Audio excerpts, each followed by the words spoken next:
Cyber തട്ടിപ്പിൽ മലയാളികളുടെ പങ്ക് അന്വേഷിക്കുന്നുണ്ടെന്ന് Kochi city police commissioner Putta Vimaladitya. അക്കൗണ്ടുകൾ കൈമാറിയ മലയാളികളെക്കുറിച്ചും അന്വേഷണം നടക്കുന്നുണ്ടെന്നും കൊച്ചി സിറ്റി പോലീസ് കമ്മീഷണർ പറഞ്ഞു. പ്രതികരണത്തിൽ സൈബർ തട്ടിപ്പുകളിൽ നഷ്ടപ്പെട്ട പൈസ പല അക്കൗണ്ടുകളിൽ കൂടെ ആണ് പ്രതികൾ അങ്ങോട്ടൊക്കെ ട്രാൻസ്ഫർ ചെയ്യുന്നത്.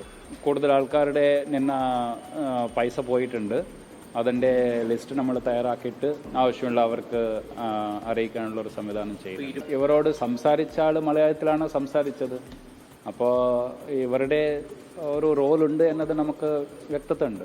പക്ഷേ ഇനി ആരൊക്കെയാണ് ഇതിനകത്തുള്ളത് എന്ന വിഷയം നമ്മൾ അന്വേഷിച്ചിട്ട് കണ്ടുപിടിച്ചാൽ മാത്രമേ മനസ്സിലാവൂ. സൗബിൻ ഷാഹിറിന്റെ കേസിൽ അന്വേഷണം നടക്കുന്നുവെന്ന് Kochi city police commissioner Putta Vimaladitya പറഞ്ഞു. ബാങ്ക് അക്കൗണ്ട് വിവരങ്ങൾ പരിശോധിക്കുകയാണെന്നും അദ്ദേഹം കൂട്ടിച്ചേർത്തു.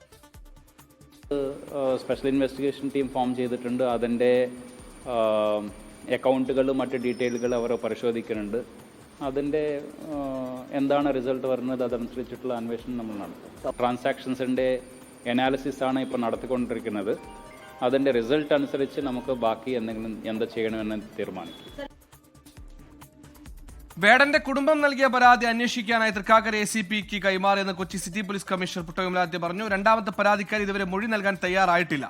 റാഫി കരീം കൊച്ചിയിൽ ചെയ്തു. റാഫി, ഒരുപാട് വിഷയങ്ങൾ പ്രതികരണം ഉണ്ടായിട്ടുണ്ട്. ഏറ്റവും പ്രധാനപ്പെട്ടത് ഈ സൈബർ തട്ടിപ്പുമായി ബന്ധപ്പെട്ട് മലയാളികൾക്ക് പങ്കുണ്ട്, അതേപോലെ തന്നെ ഒരുപാട് പേരെ ചതിയിൽപ്പെടുത്തിയിട്ടുണ്ട്. അതേപോലെ പണം അത് കൈമാറ്റം ചെയ്യാൻ നേരത്തെ പല സ്ട്രാറ്റജി ഉപയോഗിച്ചതുപോലെ തന്നെ അക്കൗണ്ടുകൾ വിൽപ്പനയ്ക്കല്ലേ വാടകയ്ക്ക് വാങ്ങി ഉപയോഗിച്ചിട്ടുണ്ടെന്നും ബോധ്യപ്പെടുത്തുന്നു. ആരൊക്കെയാണ് ഇതിന് പിന്നിൽ പ്രവർത്തിച്ച മലയാളികൾ എന്ന കാര്യത്തിൽ എന്തെങ്കിലും സൂചന ഇതുവരെ ലഭിച്ചിട്ടുണ്ടോ?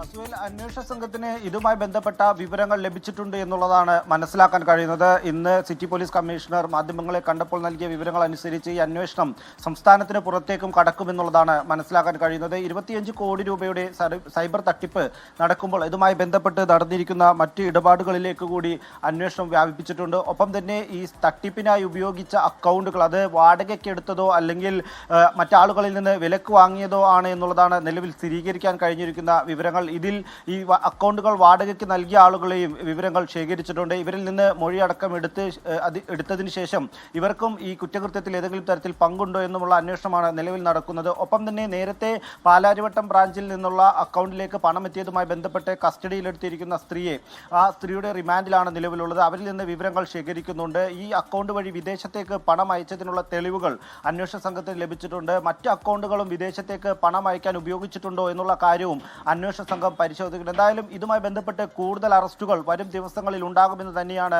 സിറ്റി പോലീസ് കമ്മീഷണർ വ്യക്തമാക്കുന്നത്. റാഫി കരീമാണ് കൊച്ചിയിൽ നിന്ന് വിവരങ്ങൾ നൽകിയത്. വീടൊക്കെ വാടകയ്ക്ക് കൊടുക്കുന്ന മട്ടിൽ നമ്മുടെ അക്കൗണ്ടുകൾ വാടകയ്ക്ക് പലരും ചോദിക്കും, ചെറിയ തുകകൾ പറയും. പക്ഷെ അത് കൊടുത്തു കഴിഞ്ഞാൽ തട്ടിപ്പിക്കുന്ന അല്ലെങ്കിൽ തട്ടിച്ചെടുക്കുന്ന കോടിക്കണക്കിന് രൂപയുടെ ഇത്തരത്തിലുള്ള കള്ളപ്പണം വെളുപ്പിക്കാൻ ഉപയോഗിക്കും. നിങ്ങളും സ്വാഭാവികമായി പ്രതികളാകും. അക്കൗണ്ടുകൾ ചോദിച്ചാൽ കൊടുക്കരുത്, ജാഗ്രത വേണം. ലോകത്തെവിടെയായാലും ഏത് സമയത്തും 24 വാർത്തകളും ഓഗ്മെന്റഡ് റിയാലിറ്റി പാക്കേജുകളും എക്സ്പ്ലെയിനറുകളും വിശദമായി കാണാൻ ഞങ്ങളുടെ YouTube ചാനൽ നിങ്ങൾക്ക് സബ്സ്ക്രൈബ് ചെയ്യാം.